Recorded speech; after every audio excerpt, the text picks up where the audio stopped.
Hello guys, what's going on? So let's look at this exciting application, Autodesk Maya. Now for those of you who are just using this application for the first time, you are the more reason why I'm making this tutorial today. So kindly pay attention and follow along on this beginner tutorial for Autodesk Maya. Okay, now once you launch the application like this, you are going to see this user interface, and over here we have the name of the application. We also have the file menus. You can see we have the file menus. Then each of these file menus is with respect to this tab shelf here. Okay, so as you click and switch the shelf, the menu also changes depending on what you are working on. Okay, now probably as a beginner you are gonna start with Polygon, so it's always advisable to switch your shelf to Polygon shelf. All right, then the menu also changes. Then we have what we call the shelf tab here, which is primarily a shortcut icon to the main menu. So for instance, if you're on polygons here and we come over to this place and click on this polygon sphere and draw, so you can see we have that on the center of the grid. Then we can also do the same thing to create polygon primitive sphere, so that will also do the same thing for us. So I will just delete that. Then if I come to polygon, let me just show you one more time. You can see this is just the shortcut to this particular menu command. As a matter of fact, I can tear this out and you can see we have sphere, cube, cylinder, the same thing we have on this shelf tab. Okay, so just for you to take note of that. Now this very place that you are seeing is the viewport, the perspective viewport. You can see we have this little perspective green writing here. Then we have our entire grid here, which is this this graph. You are seeing something in form of a graph. In case you don't want to see this, you can always disable it from display. You turn this off. Okay, you can also turn it off from this place. Now we have the tools that we'll be using for modeling. We have the selection tool, we have the move tool, we have the rotate tool, the scale tool. So as a beginner, you are actually meant to get used to these tools inside of Maya. Okay, now let me show you how they work. If I pick a sphere, I'm going to turn off interactive creation because once I click on that, the sphere automatically appear at the center.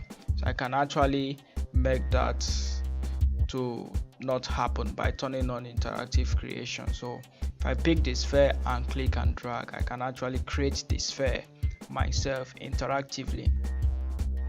You can see that this is wireframe here, and we are just seeing the lines of this. If we want to see it the way it's meant to be, the shaded, I will just come to shading and turn on smooth shade all. So it's either I use this or I press 5 on the keyboard. So if I go back to wireframe, I can press 5 to come back to this. Okay, 4 and 5 to turn it on and off. So take note of that. So how do you navigate in your viewport? If you hold on the Alt key with your left mouse, click and drag, you'll be rotating around like this. Also, if you hold on the Alt key with your right mouse button, click and drag, you'll be zooming in and out. We call it dolly movement. Okay, you can dolly in and out. And also, if you hold on the Alt key with the middle mouse button, so you have to have 3-button mouse, you can actually pan around. Okay, you understand? So that's how I'm navigating around the viewport. And if I lost the view of this object, I can go to view and click frame all. Okay, or I press F on the keyboard, so that will also frame the object. So just take note of that. And I will just pick the move tool for movement. We use the move tool to move things around on individual axes. So this gizmo you are seeing, these 3 arrows here, the up one is the Y axis, which allow you to move things up and down. Then we have the X axis, which allow you to move things back and front or left to right. Then we also have the Z axis, back and front, depending on the view you are looking at. So that is where we have the 3-dimension XYZ. Okay, now as a beginner, I will always encourage you to always click on these arrows to move things. Do not click on this center to move, because you'll be moving the object arbitrarily. Okay, so just make sure you click on this. Now there is one other thing that is important. You need to know how to make use of this channel box. The channel box is actually giving us the information regarding to this sphere. So as I'm moving this on x-axis, if you watch over here, the translate x is moving on the positive angle. So if I move it backward, it's moving on the negative. So this is like negative x. And also if I put this as 0, which means it's going to return to the center of x-axis. So which means if I should 0 these values, I will see this object right at the center of the grid. So this channel box is giving us information that we can use to control the translation, rotation, scaling of this object. Now we also have the rotation, which we can pick the rotate tool, and you can see we have the red, which indicates the rotate x, we have the blue, which indicates the z, then we also have the green for the y. So as I'm moving this, I'm rotating this object on y-axis, and also you can see the value is changing over here in the channel box. Okay, now we have the scaling, which can also help us. Then with the scaling tool over here, we can scale this uniformly from the center. What that does is that we are scaling the object on the 3 axes at the same time. So I can scale it down or scale it up, you understand. So I can also decide to scale it on 1 axis, which means I'm squashing this object depending on what I want to get. So I can squash this, which means I've scaled it on x axis. Okay, I'm going to return this back to normal, which is 21 1. Okay, now down here is where we have the input value for this object, where we can control the subdivisions of this object. The subdivision is all these lines. These green lines are the subdivisions. So they are the things that is subdividing the mesh. So we can come over to polysphere, and we have the radius, where we can bump up the size without tampering with the scaling. Then we have the subdivision axis, which by the time I click and reduce, by the way, how am I doing this? I'm only clicking on the command, then on my viewport I will middle mouse and drag left and right, so in order to reduce or increase that value interactively. So you can see this is a subdivision of 6. Then the lesser the subdivision, the less smooth the object will become. Okay, just take note of that. So I can reduce this to 6, so you can see we have a different shape. So the channel box is going to be very useful to you by the time you start creating things inside of the application. Then also we also have the attribute editor. The attribute editor gives us more information, unlike the channel box. So here we also have those information of the channel box, like translate, rotate, scale, and every other thing. But we have even more. We have the display, we also have pivoting, then we have ghost information, drawing override, then we also have other tabs. So this is going as far as giving us more information, even the render start. So we have option of turning on primary visibility. We'll get to what that does, but just take note of the fact that this is giving us more information than the channel box. Okay, all right. So if you want to delete an object, you just click on it and press delete. It's gone. Then you can press Ctrl Z to bring it back. Then I can delete it again. Let's go ahead and create something like a basic chair for the first time. So I'm going to pick this cube and click and draw.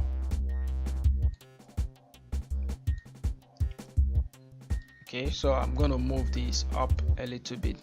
Now as I'm moving this up, I can scale it, so I can use the scale tool to scale it.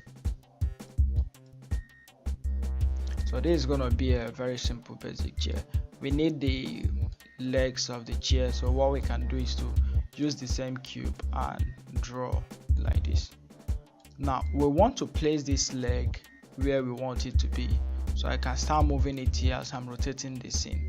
But in order to move it more better, you can use what we call the orthographic view. Those are the two-dimensional views that is making up the perspective view. So to have access to that, it's either you use a shortcut by pressing the space bar, or you click on this icon. Okay, so we have the orthographic view, we have the side view, the front view, and the top view. So you can see as I'm moving this over here, is adjusting on every other view. So I can move this gradually to align it where I want it to be. I can also use those navigation shortcuts. The only thing I cannot do on this orthographic view is to rotate it, but I can dolly in by holding down the Alt and right click, drag in and out. Then I can pan around by holding down the Alt middle mouse like this. So you can see I've been able to, by the way, just pressing space bar to go back to my perspective view, I've been able to position that right where I want it. Okay, so now I can maybe make copies of it. All I need to do is to select it and press Ctrl D on the keyboard, or you go to edit and click duplicate. So I'm going to move that copy here, then press Ctrl D again and move one more copy here. I can press another Ctrl D to move one more copy on this place. So you can see we have the legs of the chair. Now what we can do is to give it a form of leaning back.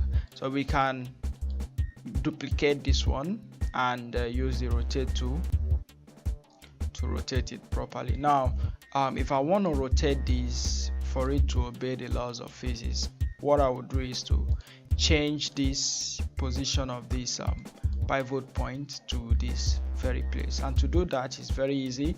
What you can do is to hold down D on the keyboard and click and drag this to this place. Okay, again I'm going to undo that, hold down D on the keyboard, click and drag it gradually to this place. So now by the time we rotate this using the rotate tool, is going to rotate with respect to that place. Okay, so you can see this is more better. So what we can do now is to take it inside a little bit. So we have pretty much a basic chair. We can select this tool by holding down the shift key and move it forward a little bit. Then we can select this and move it a little bit forward. So you can see it's pretty much easy to create your basic chair for the first time you launch the application. So I can select this tool and move it backward. So you get the idea. So now you can see that we have these pieces of object that we've been able to match together to create this. Now you can select everything by marquee dragging, then you go to edit and group it together. So if I group it, I'll be able to move it anywhere I want it to be.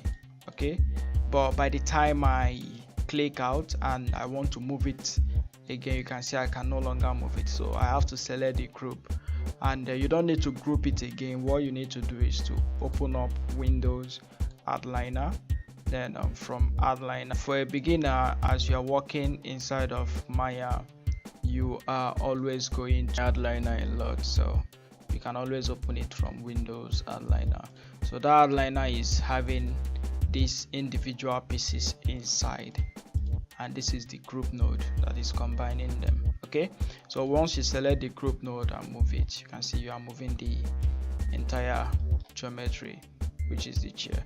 Then also you can rename it just to keep it simple by double clicking on the group node. You call it chair. Okay, so this is our chair. Whenever we click on it and move it, you can see we have pretty much a basic chair. So I believe you've learned something, even if it's not much. I'm gonna create more of tutorials for beginners, for them to get used to the application and how to use them. If you want more of that, just keep on watching out for more tutorials, and subscribe to this channel, and leave your comment. If you need any help, also leave a comment in the comment box below. Thank you for watching. Bye.